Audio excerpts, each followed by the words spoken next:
In this video we're going to show you the assembly and installation of our motorized ceiling mount, STTEL-44N, on a TV. We mark on the ceiling the position of the holes to be drilled for the anchoring of the mount. To do this we use installation template supplied. Then we drill the holes using a drill. We insert the 6 plugs in the holes previously made.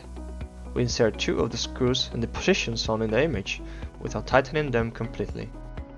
Next we will have to insert the support in the 2 screws. Insert the 4 screws and 4 washers into each of the remaining plugs. Next we will proceed to attach the TV plate to the vessel plates.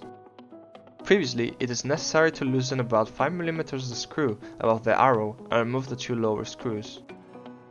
We remove the screws that are installed in these plates since they are necessary for attachment with the TV plate.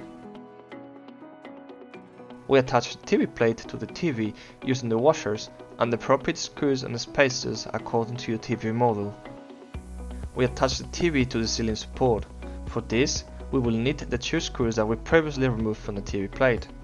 Finally, connect the supplied power adapter to an available power outlet and place the 2 trims on the base of the mount.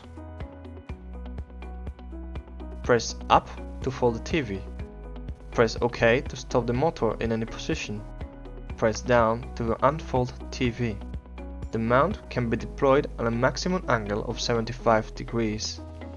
Adjust the TV to the desired position using the up, down and OK buttons. Press the MEM1 or MEM2 button for 1 second. A beep will sound.